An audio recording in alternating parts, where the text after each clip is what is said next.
Dan Mackay got a wee bit more minutes than I would have liked to have gave him on Saturday, to be honest. Scott Pittman got through the game. James Penrice is a week closer. Joel Newbley's not a million miles away. That's really it. Right now, I'll be really honest. Like, we've got a training group of maybe 8 to 12 bodies, but we had a reserve game yesterday, so some of the boys that never got as many minutes as we'd hoped on Sunday, they played yesterday. So you're going into a training week, and this has been kind of the pattern since early January, well, probably December, to be fair. You're going into training with 8 outfield players, 9 outfield players. You can get some good quality in the sessions, to be fair, but again, and try to work in game plans and specific patterns and that kind of thing, it's a wee bit difficult.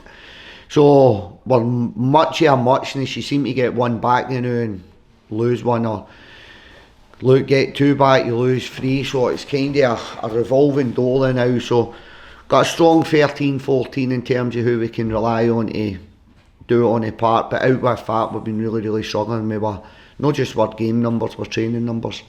I think my mental resilience plays a key part in that, in terms of maybe the adversity I've been through in my life. Most of it's self-inflicted, to be fair, but the adversity that I've been through in my life kind of prepares for moments like this. So I'm probably a more glass half full than glass half empty. I can only control what we can control. So when the physio comes in and says X, Y and Z might not make it, or X, Y and Z is going to be another week, you just get on with it. And that's kind of, I try to focus on what's within our control, the internal environment. I don't listen to the external noise. I don't try and look at other teams, how they're doing, what they're doing. I can only really focus on that. And is it difficult? Of course it's difficult, but you learn a lot about yourself, your staff, your players in times of adversity. What I've learned about this group of players and the staff, to be fair, is it'd be easy to get the finger out and start pointing the blame at this, that and the other thing. And do you know what? Not one of them. I still sit in my seat, I'm close to the change room, I still listen to the positivity within the change room. So we're in it together, and it's important that I come into my work every day and I show that leadership, and I take that burden on my shoulders and try and keep it away from my staff and the players.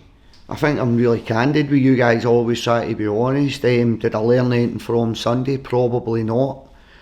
It probably reinforced what we'd already thought ourselves, or what I'd been thinking about this season. It's just moments in games, making bad decisions in games, and we string together very good moments in games, but then that one moment changes the course of the direction of the game, makes the game a lot harder for you. So I think we fell a wee bit short as a group this year.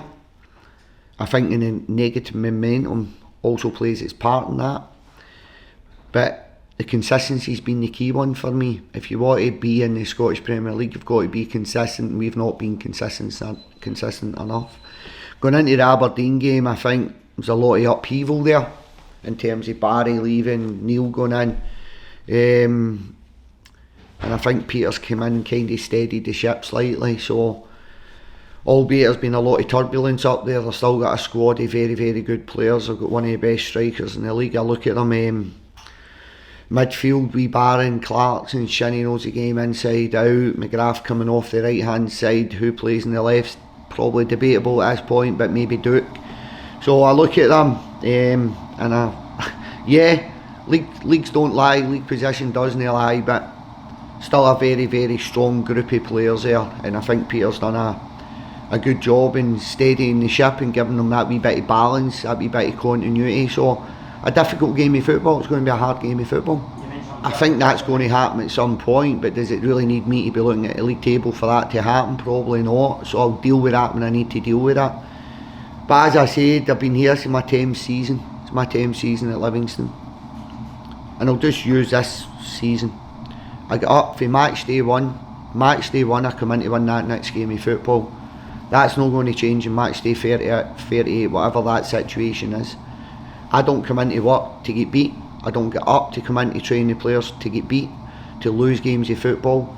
So my position, my thought process, my mindset isn't going to change. Match day 1, match day 38, whatever that league position is, we've got a duty to the fans, we've got a duty to the club to come in and make sure we're giving it maximum effort every single day we're in this club and every single game day. So I know that might sound a wee bit of a cliche for you guys, but that's kind of how I see it. It's not my mindset's not going to change, my approach is not going to change, whatever the league position is. I think we spoke about that as a group. You've got to get different motivations within your group, and you're always going to get that at every workplace. So you'd be a fool to be sit here thinking that everything's good. So for me, you've got a group of players, and this is every year, not just this year, this is every year. You've got a group of players that see their future elsewhere, which is fair enough, and that's part of being a Livingston football player. You've then got a group of players that are contracted to the club for the next season, and then you've then got a group of players that maybe see their future elsewhere through the negativity of the season, maybe not playing as much as they hoped they were going to play. The first group I spoke about are maybe leaving on terms of they've had a lot of game time that season, so you've got different dynamics within the changing room. But what I will say is everybody's motivations are there. They may be slightly different, but everybody goes out in that part, whatever group you land in, every one of the players have got an opportunity when they take to the park to keep Livingston in the Premier League or get themselves a move. Does that make sense? So the motivations are still there, albeit the high turnarounds, you could argue, has got a detrimental effect in the changing room. I don't believe that's true, but everybody's playing for their futures, myself included. Whether you're going to be here next year, whether you've played a lot of football at Livingston and you're moving on, or whether you've not played a lot of football and you're looking to move on, everybody's playing for their futures. But that's not just the here and now, that's every single day as a professional athlete. Every single day as a professional athlete, elite level sport, you need to come in and you need to be the best you can be, because you never know who's watching. And it's the only way, if you start maintaining, you start complacency kicks into you as an individual, you're in a lot of trouble. You're in a lot of trouble. For me, when you're standing still at football and you're maintaining, you're going backwards, because there's a million other people pushing themselves day in, day out. So our motivations are different, but every single day, no matter what your league position is, no matter what club you're at, no matter what level you're at, you've got to come to your work, myself included. I'm not saying players only, myself included. We've got to come to our work and push ourselves as individuals, because that is the only way the group gets stronger.